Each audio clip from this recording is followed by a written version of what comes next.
que le está colocando el suelo ya. Primera de Pedro, capítulo 1. Ricardo, ¿se fue la imagen? Volvió. Se volvió a ir. Tipo criptoteca. Sí, están pegando la... Muy bien. ¿Cuántos conocen a Pedro, los que están acá? Bueno, por lo menos sus escritos, ¿verdad? Si usted conoce a Pedro personalmente, la cosa está fea. Y algunos no querían conocer a San Pedro, ¿no? Ya. De verdad que por sus escritos le conocemos. Por los escritos de los evangelios también. Era aquella persona impulsiva. Ya tenemos la primera sección. Era persona que andaba armado. Era un discípulo fuerte. Porque para haber tomado una espada, que haber cortado la oreja a uno de los que estaban con el sacerdote, tenía que estar armado. Sin embargo, cuando vemos la escritura, vemos a un Pedro totalmente cambiado. Así que si usted es de temperamento fuerte, si usted se la pasa armado, ¿verdad que sí? Aquí tiene gente armada, ¿verdad? Con la palabra de Dios y ¿verdad? La espada del Espíritu. De verdad que Dios puede transformar nuestra vida. Hay esperanza. Dios cambió a Pedro, cambió a muchos. De hecho, Pedro fue el primer predicador del Evangelio cuando hubo el derramamiento del Espíritu. Dice la Escritura de que fue asombroso la multitud de gente que se convirtió. Y aún los que veían a Pedro y Juan quedaban asombrados de cómo ellos tan valientemente predicaban. No solamente eso, sino que fue también el primer predicador, ¿okay?, que le predicó a gentiles. ¿Llamamos gentiles? ¿Estamos refiriendo a qué? Nosotros. A los que no son judíos. Eso es correcto, nosotros. ¿Cómo se llamó el primer gentil que recibió la palabra? ¿Cómo? Cornelio, ¿seguro? ¿Están seguros por acá? No están seguros. Ajá. Cornelio. Correcto, seguro, ¿verdad? De hecho, ayer hablamos de eso. De cuando Cornelio va a Pedro se postró. ¿Y qué le dijo Pedro? ¿Qué pasó? ¿Cómo iba? O sea, es increíble cómo Pedro en vida no aceptó esa inclinación y hoy gente se inclina ante una estatua que supuestamente es Pedro. Es algo irónico, ¿verdad? Y el mismo Pedro en vida aceptó eso. Entonces, es la ironía de la doctrina, y como la Biblia pareciera que dejara ver claro, pareciera no deja ver claro de cuál es nuestra posición en Dios. Muy bien. Esta carta dice la Escritura de que fue enviada a cristianos dispersos en 5 provincias romanas de Asia Menor. Cuando se habla de dispersión, algunos piensan que tiene que ver con gente del pueblo de Israel que estaba dispersa, otros piensan que no, eran cristianos que estaban dispersos por causa de la persecución. Las dos interpretaciones son válidas, porque obviamente en este momento tanto judíos como gentiles recibían la palabra. Pero para nadie es un secreto, y creo que Eniver lo estuvo dejando claro al principio, de que el judío como tal, como nación, no aceptó el Mesías. Pero es también cierto que un montón de judíos fue salvo en el primer siglo. O sea, no pensemos de que Israel, la nación completa, como gobierno sí rechazó, pero el gran avivamiento del primer siglo ocurrió fue en Israel, ocurrió en Jerusalén. Jesús le había dado un mandato, que hicieran discípulos ¿dónde? En Jerusalén, Judea, Samaria y hasta los confines de la tierra. ¿Qué ocurría con los discípulos que no salían del lugar? O sea, se les había olvidado. Vino persecución sobre ellos y tuvieron que correr. Tuvieron que ir hasta los confines de la tierra. O sea que cuando tú no obedeces a Dios, se provocan cosas o provocas cosas que obviamente van a tratar de que tú le obedezcas. Entonces, por eso es que las dos interpretaciones son válidas, La fecha aproximada, el año 62, 64 después de Cristo, probablemente de Roma, Babilonia. Seguimos, Ricardo. Ricardo.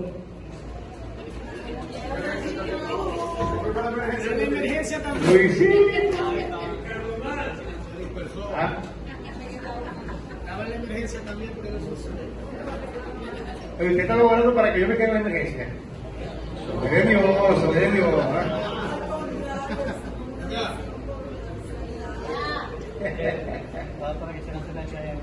Ok, excelente, excelente, Ricardo. Contexto: fe en medio de la oposición. Los creyentes eran una minoría religiosa que experimentaba creciente hostilidad, calumnias y marginación en un ambiente pagano. O sea, en otras palabras, cuando nosotros entendemos el contexto, nos damos cuenta de qué se va a hablar. Recuerden que una carta no es un libro histórico, una carta es como un memorándum, instrucciones, en base a problemas que estaban suscitándose. En este caso, el problema es que había persecución, había quizás desánimo, había falta de esperanza en muchos de los que estaban en estas tierras. Y esta palabra que envió Pedro a través de esta carta, que como vemos es una circular. Cuando usted observa que eran regiones, diferentes regiones, generalmente estas cartas, y en este caso ocurre, eran pasadas por diferentes ciudades. O sea, no llegaban a una ciudad solamente. Inclusive cuando nosotros vemos otras cartas, por ejemplo, la carta a los Gálatas, la gente piensa que fue una ciudad, pero Galacia es una región. Y en Galacia existían muchas ciudades. Y la carta era pasada por diferentes ciudades para fortalecimiento de la fe. ¿Ok? Seguimos, Ricardo. Propósito de la carta. Me adelanto un poco. Ánimo. Significado. Explicar el significado del sufrimiento cristiano. Instrucción. Instruir sobre la conducta piadosa en medio de la oposición. Y esperanza. Afirmar la esperanza escatológica para la perseverancia. Mira, pastor, ¿qué es eso de escatológica? ¿A qué se le parece escatología? Revelación. ¿Qué le parece? ¿Qué más? ¿Qué nada más? ¿Ah? Escatología se refiere a la doctrina de los últimos tiempos, ¿ok? Acá vamos a observar que se habla de escatología, de doctrina final, los tiempos finales, ¿ok?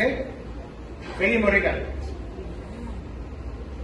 Tema principal: sufrimiento y gloria, sumisión, identidad, esperanza viva, santidad y resistencia. Esta es la introducción, ojo, no de esta clase, es la introducción de toda la carta, ¿ok? Vamos a tener 4 clases viendo Pedro. O sea que posiblemente hoy hablemos del sufrimiento, más adelante vamos a hablar de la esperanza, o de la santidad, o en su defecto de la identidad. Seguimos. Aquí sí hablamos de lo que vamos a tocar. Capítulo 1 al capítulo 2, verso 10. Se habla de 3 cosas. Para comenzar: elección divina, herencia segura y fe probable. La elección divina está basada en la presencia de Dios Padre y la santificación del Espíritu para obedecer a Cristo. Yo hago una pregunta: ¿cuántos de los que están acá creen que Dios les eligió? ¿Algunos no? Levantaron la mano. ¿Y por qué Dios nos eligió? Es la pregunta. Dice la Escritura acá de que, de acuerdo al Padre, en el verso 2, de acuerdo con su plan, yo ahora estoy buscando otra versión. Voy a buscar la versión de una manera para que podamos. Capítulo 1, verso 2. elegidos según la presencia de Dios Padre, en santificación del Espíritu, para obedecer y ser rociados con la sangre de Jesucristo. Ok, presciencia. ¿Qué significa presciencia?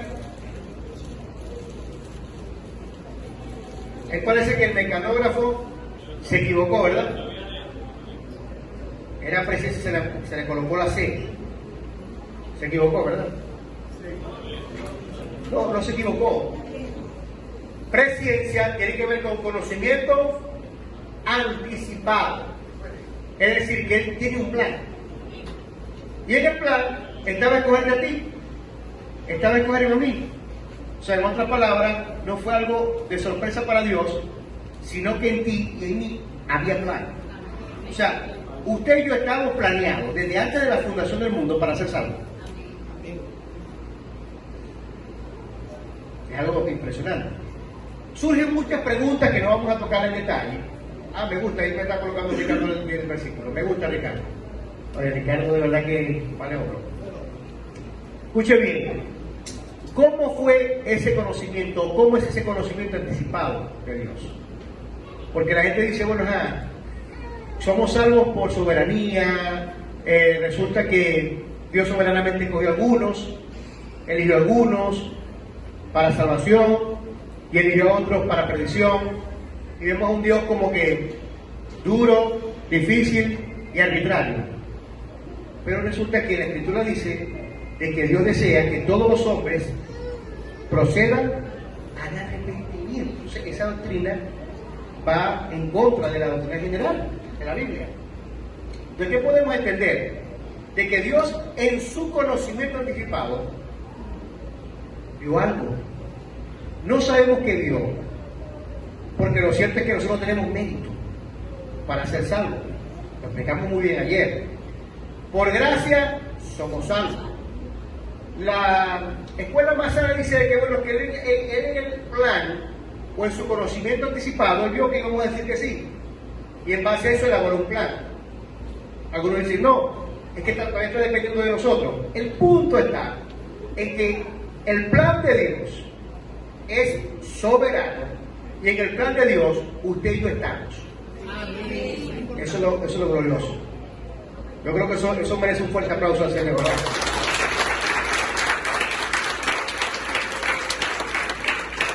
Y en ese plan de Dios estaba involucrado tanto el Padre como el Hijo y como el Espíritu Santo.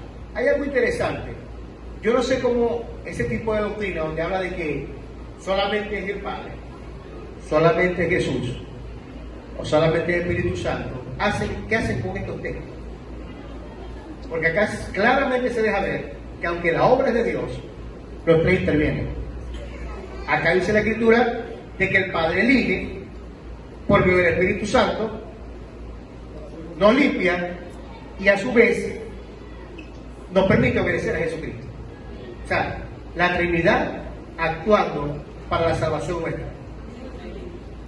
Luego aparece el verso 4, estamos por supuesto tratando de resumir. Dice que también somos llamados para una herencia imperecedera, incontaminada, inmarcesible, contrastando con las riquezas terrenales. Ahora la pregunta es esta: ¿de qué riquezas se están hablando? Riqueza espiritual, muy bien. Ahora, cuando hablamos de riqueza espiritual, ¿a qué nos estamos refiriendo? Si tú dices yo soy rico espiritualmente, ¿cómo tú puedes traducir eso? ¿Cómo tú puedes entenderlo? Siendo del Espíritu Santo, ¿quién da más? Hay un cambio, una transformación en nuestra vida. Cambio, transformación en la vida. Tiene mucho que ver la obra del Espíritu Santo. ¿Qué más? Obediencia, fe, oración. ¿Qué es el rico espiritual? Señores, riqueza espiritual. Cuando hablamos de riqueza, lo primero que llega a nuestra vida es el oro, la plata, piedras preciosas. Algo dirá, bueno, pastor, si es eso tiene que ver con lo que el Señor tiene guardado allá con respecto a los galardones. Tiene relación. Pero ¿sabe qué significa ser rico? Que no te falte nada. Claro. Dice que hacer riqueza en los cielos. Pero ahí habla específicamente del dinero. O sea, de no poner tu corazón en el dinero, porque no puedes servir a los señores. Exactamente, lo eterno. Entonces, hay riqueza eterna. La riqueza eterna, hermano, tiene que ver con tu salvación. Tu salvación es parte de esa riqueza. Tu liberación. La riqueza eterna tiene que ver con que no solamente la promesa tiene que ver con tu espíritu. Tú vas a tener, escucha bien, un cuerpo diferente al que tienes hoy. y ese cuerpo es glorificado. ¿Usted sabe el cuerpo que tiene Jesús hoy? Que Jesús no tiene problema con pasar por las paredes y presentarse. Jesús puede estar acá y de repente no estar. Usted lo vivió cuando resucitó, lo vio en la Escritura. Dice la Escritura que nuestro cuerpo será semejante a Él, o semejante a su cuerpo, es decir, que no vamos a tener limitantes, tendremos un cuerpo de gloria. Es una maravilla, eso es riqueza, eso es riqueza espiritual.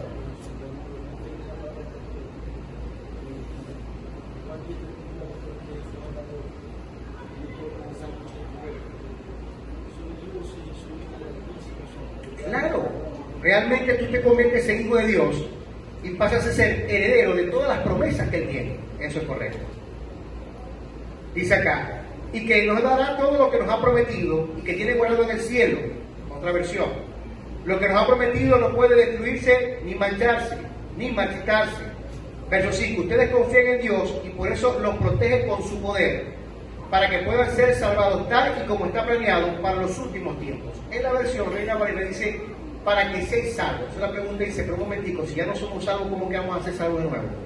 Porque la salvación comenzó hoy. Usted es salvo hoy. Pero mi salvación consumada, en beneficio no está. Porque todavía yo tengo un cuerpo que no es glorificado. Escucha bien, la salvación tiene que ver con espíritu, alma y cuerpo. O sea, en otras palabras, Dios nos salvó completos. Pero todavía mi cuerpo sigue enfermando. Todavía mi cuerpo tengo que bañarlo. Pero en aquel momento mi cuerpo será perfecto. Como lo hoy es mi espíritu. Como lo hoy es tu espíritu.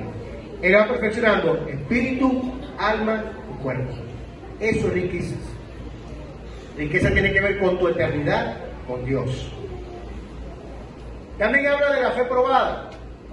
Dice, el gozo en la aflicción prueba la autenticidad de la fe como el oro refinado por fuego. Hay algo importante. Siempre he dicho a la gente que cuando uno predica la palabra o el evangelio, uno tiene que predicar de manera correcta. Porque a veces vendemos un evangelio chueco o una parte del evangelio. ¿Cuántos han escuchado decir, mira, busca a Dios y tus problemas se acabarán? Eso es falso. Porque los problemas van a llegar. Y hay gente que llega a la iglesia con esa mercancía, con esa expectativa, es decir, de aquella mercancía comprada, y comienzan las dificultades, y comienzan los problemas, y dicen, pero yo estaba mejorando. Anteriormente yo no tenía problemas. Chico, hasta mi esposa no peleaba. Y ahora que estoy buscando el Señor, mi esposa pelea. Y no quiere que vaya a la iglesia. No sé si me voy a entender. Usted le con la esposa, porque ajá, soy yo. Mi esposa me pone a mí. Oye, pero ¿cómo es posible? Cambiaron conmigo. De repente buscan al Señor y pierden el trabajo. Porque el jefe no le simpatiza a los cristianos. O sea, en otras palabras, el que quiera vivir piadosamente, dice la Escritura, padecerá persecución. O sea que si yo busco a Dios, no hay garantía de que todo va a estar bien. Pero hay garantía que Dios siempre va a estar con nosotros. Ahí está el detalle. Pero el evangelio real es que tú tienes que buscar a Dios, te va a ir mejor, sí. Pero escucha bien, porque Dios está contigo. No es que las circunstancias van a cambiar.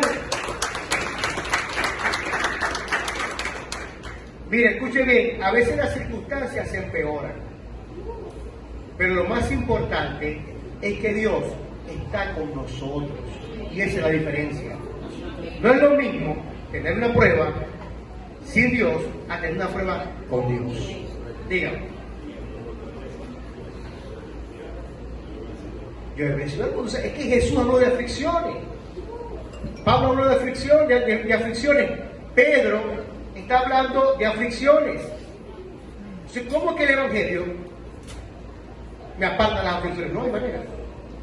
Como dice Jorge, las aflicciones producen crecimiento.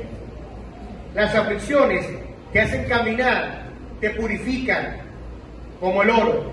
Pero, obviamente, siempre y cuando tú, en medio de las aflicciones, tú te apoderes de la oración, tú te apoderes del Señor, tú te apoderes de las promesas. ¿Por qué razón?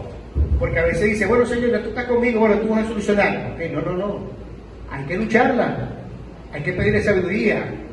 Ahí me llama la atención Santiago. Porque Santiago dice que cuando nos hallamos en diversas pruebas, Santiago dice que tengamos sumo gozo. Y yo, ¿quién puede tener gozo en una prueba?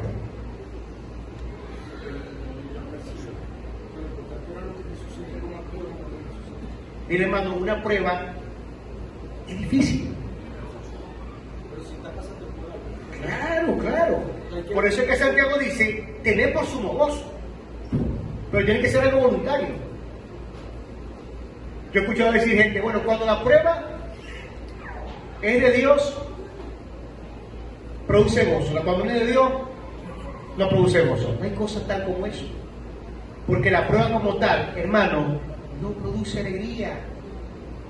Si usted quiere tener prueba, yo le puedo dar las mías porque a mí no me gustan.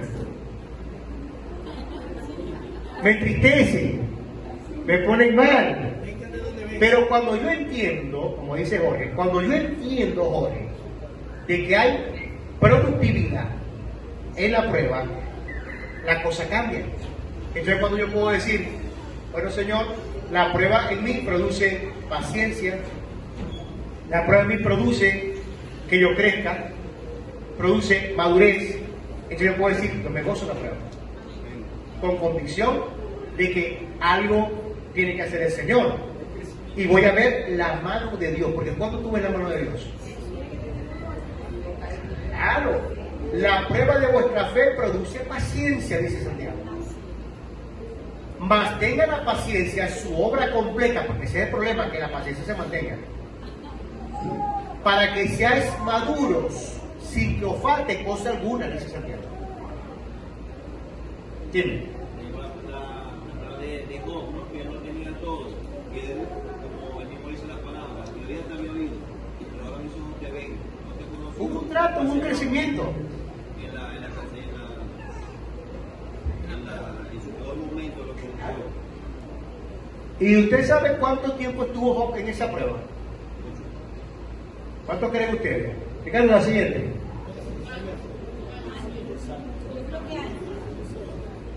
Pareciera, como el libro es largo, pareciera que hubiera sido décadas. Pero según los estudiosos, duró 9 meses. Hermano, con 9 meses pasó tantas cosas ese hombre. No, Dios mío. Con una semana ya también. Pero yo conozco cristianos que tienen 2-3 años con la misma prueba. Hermano, le ganaron a Job. Y tú le preguntas, ¿y cómo está todo? Hermano, aquí como Job. Se hace un llamado a la santidad, capítulo 1, verso 15. Si lo lees por allá mejor, en la versión que tienes allí, varón. Sino, como aquel que os llamó es santo, sed también vosotros santos en toda vuestra manera de vivir. Ricardo, si tenés otro micrófono, por favor, para dárselo al varón. Porque quiero leer otras versiones para que podamos ver mejor el contenido. Ajá, para que lo pueda leer. Lee el verso 14. 1:14. Ajá. Como hijos obedientes, no os conforméis a los deseos que antes teníais estando en vuestra ignorancia, sino, como aquel que os llamó es santo, sed también vosotros santos en toda vuestra manera de vivir. Entonces, ¿qué ocurre? Se habla de una santidad. Y se habla de que nosotros hemos recibido la bendición de la salvación. Ahora bien, como hijos obedientes, no conformándonos con los deseos que tenías antes. Romanos capítulo 2, 12, ¿qué dice? No os conforméis a este siglo, sino transformaos por medio de la renovación. Ahora, ¿quién va a hacer eso? ¿El Señor o yo? El Señor, ¿verdad? Perfecto, estoy de acuerdo. Pero si yo decido no hacerlo, Dios es caballeroso. Pero yo he escuchado a gente decir, ¿qué va a saber este muchacho que tiene 2 años de convertido cuando yo tengo 20 años? ¿Qué me puede enseñar él? Porque creemos que el crecimiento en Dios tiene que ver con los años. Pero resulta que el crecimiento en Dios, hermano, no es biológico, es provocado. Es decir, que tanto yo me ceda a Dios, así yo puedo crecer. Y en el cederme a Dios es que yo permito cambiar. A mí me gustan mucho las cartas paulinas, ¿no? Porque son muy frontales y reales. A mí me gusta mucho, por ejemplo, cuando la Escritura dice, quítense de vosotros toda ira, enojo, maledicencia. Quítense. No dice, métase en ayuno para que Dios se lo pueda quitar. No estoy en contra del ayuno, usted tiene que ayunar, tiene que orar. Pero es cuestión de decisión. Yo no puedo pretender que Dios me cambie si yo no decido cambiar. Señores, que yo quiero dejar la bebida con una cerveza en la mano. Señores, que yo quiero dejar la mujer y tengo 3. No sé si me doy a entender. Es ironía. Entonces uno predica, mira, cuando tú vas a buscar a Dios, cuando Dios me cambie, estoy orando para que Él me cambie. No. Tú tienes que decidir cambiar. Es algo que nosotros como tal, algunos dicen 50-50, bueno, yo no diría tanto 50-50, porque yo creo que Dios hace la obra, pero necesita de nuestro paso. Dígame.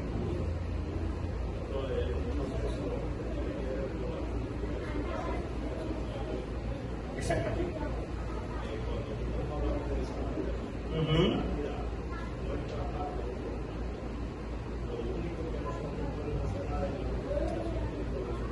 Exactamente.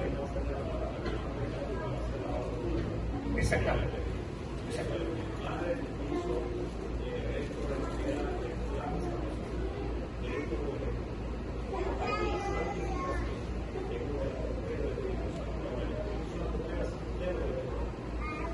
Totalmente, él es un caballero.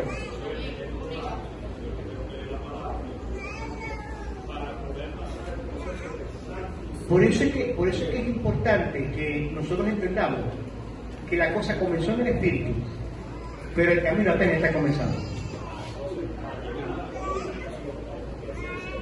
Claro. No, y la glorificación, ojo, no la vamos a lograr nosotros. Claro. La glorificación la va a producir el Señor. Nosotros vamos creciendo de gloria en gloria, pero la glorificación es la esperanza que nosotros tenemos, es la esperanza viva, lo que hablamos al principio. Pero hay algo interesante, ¿no? Claro, claro. La Escritura dice, el mismo Pedro dice algo importante. Claro. Recibir con mansedumbre la palabra implantada. ¿Usted está haciendo aquí qué? La palabra. Usted la está recibiendo en el corazón. Pero usted la está recibiendo para ejecutarla, porque si usted no la ejecuta, pasa a ser oidor olvidadizo, no hacedor. Pero Pedro dice, la cual puede salvar vuestras almas. No me entiendo, si yo soy salvo ya, está lo que dice el hermano. La salvación es completa y nosotros estamos en un proceso de renovación. La palabra más correcta sería renovación, porque la salvación implica rescatado del mundo, renovarte y glorificarte. Pero son 3 procesos que no ocurren de la noche a la mañana. Ya automáticamente, una vez que tú recibes a Cristo, pasas a ser salvo. Ah, pero eres salvo en el espíritu, pero tu alma sigue viciada. Tu alma estuvo no sé cuántos años acostumbrada a mentir, a pecar. Entonces empieza la lucha entre el alma y el espíritu. El alma quiere pecar y el espíritu no. Entonces tú estás en la lucha, como habla Romanos 7. Quiero hacer algo, pero cuando veo no lo puedo hacer. Porque aunque me deleito en la ley, en mi interior veo que hay algo diferente. En mi corazón está hacerlo, pero en mi mente no. O sea, hay una lucha interna, porque ciertamente el ser humano tiende a querer, la carne tiende a querer gobernar, pero el Espíritu Santo está en tu espíritu, y Él también quiere gobernarte. O sea, si tú debilitas, o si tú le das fuerza al Espíritu, a través de la oración, como decía mi hermano, tu espíritu se debilita. ¿Quién gobierna? El alma. En este caso la carne. Que la carne no es el cuerpo es templo y morada.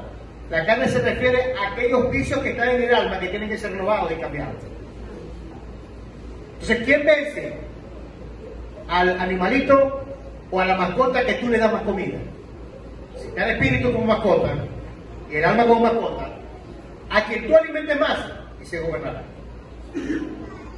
Pero Alexis, yo tengo una duda con respecto a Romanos 12. ¿Qué dice? Como te acaba de decir, no conforme a este siglo, sino transformados por medio de la renovación de nuestro entendimiento, para que comprobéis la buena voluntad de los hombres. Vamos, transformados por medio de la renovación de nuestro entendimiento. Pero no tiene que ser solamente en el plano religioso, en el plano espiritual. Es que el plano religioso no debe ser, no En solamente todo. ¿Qué no debe ser solamente no debe ser el plano religioso, no solo religioso? No, religioso no, en el plano espiritual no solamente, en todo. Porque una persona no puede mejorar económicamente. Vamos a poner el caso económico, que nos compete a todos, que nos añade a todos, si no tiene una educación financiera, si no tiene hábitos financieros. Y así sucesivamente en otros contextos, porque cuando o sea, en ese versículo yo me he centrado mucho y lo he investigado y he escudriñado cada término. Cuando dice entendimiento se refiere a la mente. Correcto. Renovado, cuando habla de entendimiento de la Biblia se refiere a la mente. Hay que renovar la mente con nuevas ideas, nuevos conceptos. Bueno, te voy a dar una noticia. Cuando la Escritura habla de renovar tu entendimiento, que en otra versión dice, cambia tu manera de pensar. Para que cambie tu manera de vivir, aquí no está hablando de la parte solo natural, espiritual. Ahí está hablando de la vida. El Evangelio, Jorge. No lo digo porque hay personas. Claro. Cuando Pablo escribe eso, mi esposa, yo pensaba que era solamente de la palabra. Pero escúchame. Lo que pasa es que la religión, y eso lo hablamos el día de ayer, la religiosidad se quedó en los templos. La gente religiosa se coloca en un templo, en una confesión de fe. Pero resulta que nos damos cuenta que el Evangelio no es una confesión o religión. El Evangelio es un estilo de vida. El Evangelio es en tu hogar. El Evangelio es en tu universidad. El Evangelio es en tu trabajo. El Evangelio es en tus finanzas. El Evangelio es en toda área de tu vida. Es decir, Señor, yo quiero cambiar mi mente para cambiar mi manera de vivir solamente en los planos espirituales. Señores, es que resulta que el plano espiritual afecta el plano natural. Jesús vino al plano natural, ¿sabe para qué? Para traer el cielo a la tierra. Cuando nosotros oramos decimos, Señor, que se haga tu voluntad, como se hace en el cielo, se haga donde. Entonces, olvídese del templo, olvídese de este recinto. O sea, el Evangelio va más allá. No es darse golpes en el pecho y después salir y ser un loco. No, es tener una relación con Dios y que esa relación afecte lo más mínimo de mi vida. Aquí se ha dado claro. Acá se ha hablado hasta de sexo, Señor. Si yo te digo a ti que tú tienes que renovar tu mente para el sexo, dice, pastor, pero eso es espiritual. ¡Claro! Porque el sexo tiene que ver con lo espiritual. Es tan espiritual que la Escritura dice, cuando tú te unes a una ramera, tú vas a hacer un cuerpo con esa ramera. Es una unión espiritual también. Entonces, ¿qué ocurre? Lo que tú estás diciendo es la realidad. La renovación de la mente en Dios abarca toda tu vida. No solamente tu vida religiosa, que debería cambiar esa perspectiva, porque deberíamos quitarnos eso de la mente. Yo no soy religioso, yo soy hijo de Dios. Usted no es religioso, usted es hijo de Dios.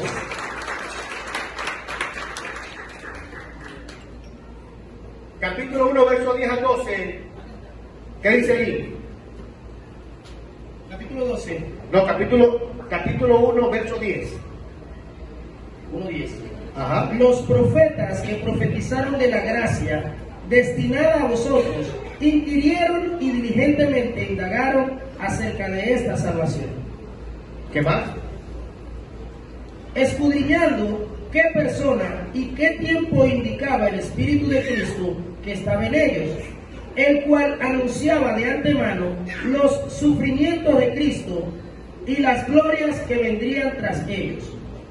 Querido hermano, ellos anhelaban vivir estos tiempos. Ellos indagaban cuándo era el tiempo de la manifestación del En el 12 Mesías. lo dice, en el 12 lo dice, miren. A estos se les reveló que no para sí mismos, sino para nosotros. Esa bendición la tiene usted y la tengo yo. Amén. Esta salvación tan grande, tenemos el privilegio de tenerla. Esta herencia no era para ellos, primero para nosotros. Ellos la recibieron también. Son otro tema que es largo y extendido para hablarlo. Pero la realidad es esa, de que esta bendición no puede estar circunscrito a una religión. Está circunscrito en tu vida. A mí me llama la atención, Jorge, cuando Pablo dijo, ya no vivo yo. ¿Más qué? Más vive Cristo en mí. Y eso implica ¿dónde? Todo. Lo que pasa es que la religión o la religiosidad te dice, en la iglesia pórtate bien porque está Dios. Pero afuera, sí, afuera nadie te ve. No, Dios está en todos lados. El asunto es que dentro de las iglesias o dentro de los templos tus hermanos te ven, pero en privado nadie te ve. Pero Dios sí te ve. Entonces, la religiosidad busca aparentar, pero la relación es tanto en intimidad como públicamente. Seguimos, Ricardo. Todo, ahí tienes tú que vencer todo, porque el ego es un Dios. El ego es un Dios. Muy bien. Nuestra nueva identidad en Cristo. Se habla de crecimiento espiritual, que ya lo hemos trazado.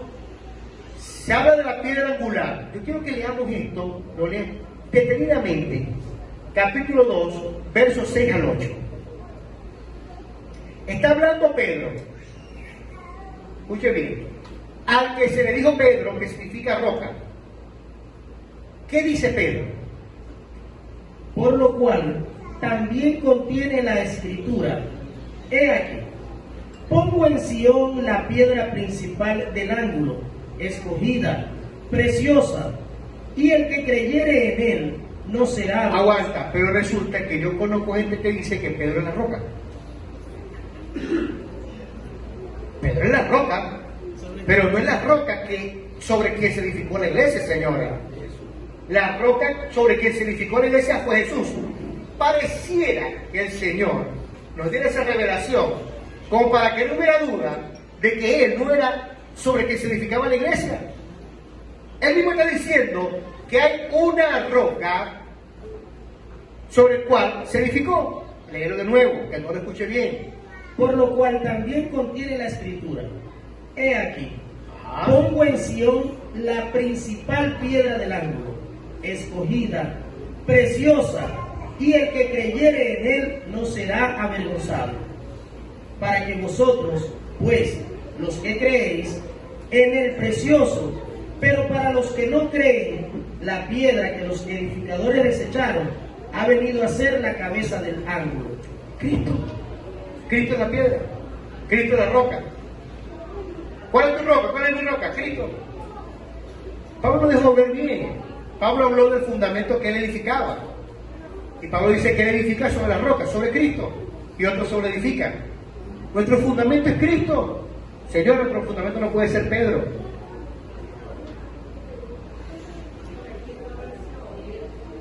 A ver, póngalo ya. Quita mancha. Te quita mancha, está rebajado. Dice en la Oye, está lenguaje, rebajado, digo. en la lenguaje actual, el versículo 6 dice, pues Dios dice en la Biblia, yo seré para Jerusalén la piedra valiosa y escogida. Seré la piedra principal. El que confíe en mí jamás será engañado. Ajá. Ustedes creen en Dios y por eso consideran que esta piedra es muy valiosa. Pero a los que no creen, la piedra que rechazaron los constructores del templo es ahora la piedra principal. Lamentablemente, ¿quiénes son estos que rechazaron? El pueblo de Israel como nosotros. Les llegó la roca y la desecharon. Y también esta es la piedra por la cual muchos caerán. Muchos tropezarán en esa roca. Eso es lo que se... ¿Muchos tropezarán en qué? En esa roca. En esa roca. Esa es la roca sobre la cual está edificada la iglesia, no es Pedro. Y mire esto. ¿Y lo está diciendo Pedro? Tropezarán por no aceptar el mensaje de Cristo. Fíjense esto. Por eso es que la Escritura dice, conoceré la verdad. Hay que interpretar solo, aquí no estamos interpretando nada. Se deja ver claramente, porque la Biblia se interpreta a sí mismo, señores. Hermano, ahí está la verdad. Ahí está lo que está la Escritura, lo puedes leer en diversas versiones. Cristo es la roca.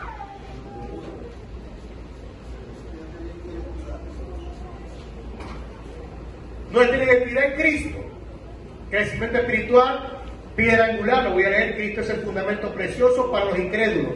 Él es la piedra del tropiezo de caída. Y luego en el verso 9 nos dice que somos nación santa, léelo allí, Mas vosotros sois linaje escogido, real sacerdocio, nación nación santa, santa, gente santa, pueblo adquirido por Dios, para que anunciéis las virtudes de aquel que os llamó de las tinieblas a su luz admirable. Yo hago esta pregunta, ¿cuántos de los que están acá levanten la mano los que son sacerdotes? Ya vaya, no, yo soy. Ajá. ¿Cómo? No. No soy sacerdote. Ay, ¿qué dice ahí? ¿Qué dice ahí? Dice, linaje escogido, real. Si yo nací de nuevo y yo creo en Cristo, Señor, yo soy real sacerdocio, soy sacerdote. Usted no sabe qué es lo que hacía un sacerdote en el antiguo pacto. Era mediador entre el pueblo y Dios. Ya nosotros tenemos un mediador, el sumo sacerdote, Jesucristo. Pero resulta que ahora yo llego a Dios y Dios me habla y yo le hablo y Él me escucha y yo le escucho. Y no solamente eso, sino que a través de mí otros escuchan la palabra, otros son salvos. ¿Y qué estás haciendo tú allí? Un mediador. Claro está, el único mediador entre Dios y los hombres es Jesucristo, pero tú presentas a quién? A Jesucristo. ¿Cuántos pueden entenderme? Vea al principio.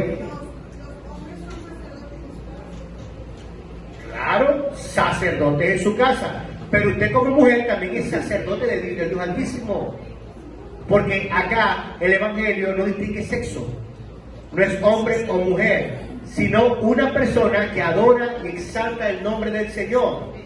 Usted sabe lo que hacía el sacerdote en la antigüedad, presentaba ofrendas. ¿Para qué? Para que Dios se agradara.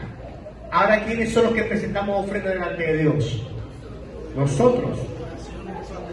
Dice que nosotros presentamos sacrificios de alabanza, palabras que confiesen su nombre. Entonces, ¿quiénes son los sacerdotes hoy? ¿Usted? Esos fueron los sacerdotes del antiguo pacto, pero nosotros somos sacerdotes del nuevo pacto. Esos fueron los sacerdotes judíos, los que no creyeron. Escuchen bien, a esos sacerdotes, fíjense el asunto, a estos sacerdotes le llegó Dios, siendo ellos mediadores entre Dios y los hombres, no lo reconocieron. Jesús decía, llorando y mirando a Jerusalén, Jerusalén, Jerusalén, si tú supieras que es el tiempo de tu visitación, pero no creíste. ¿Quiénes condenaron a Jesús? Los líderes de la nación, que eran, escuchen, sacerdotes y también eran escribas, doctores de la ley, maestros. Habían maestros que eran sacerdotes, ¿ok? Pero no todos sacerdotes eran maestros. Díganme.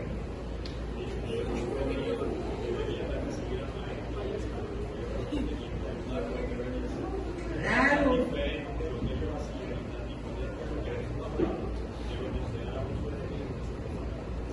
¿Sabe lo que pasó con ese sacerdocio Guaco? ¿Sabe lo que pasó? Le digo Guaco porque él es primo de sobrino, porque es primo de Gustavo. Escuchen bien, el sacerdocio que tuvo en el tiempo de Jesús se sumergió en la religiosidad,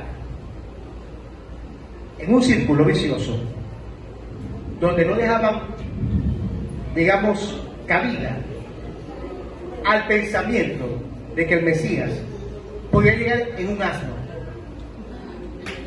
y era profético, a que el Mesías tenía que ser una persona tipo emperador, no hijo de un carpintero. Pero hubo uno que sí entendió, llamado Nicodemo, que era maestro. El problema radica en que esta gente, aunque vieron sanidades, milagros, la resurrección de Lázaro, no fue que ellos no creyeron, ellos no quisieron creer. Claro, endurecieron su corazón. Pero lo que le recibimos, ¿verdad? Nos convirtió ¿en qué? ¿En qué nos convirtió? En texto. Real sacerdocio, nación santa, pueblo adquirido. Pueblo adquirido por Dios. En otras palabras, su pueblo le rechazó, pero él hizo un pueblo. Y ese pueblo es usted y soy yo.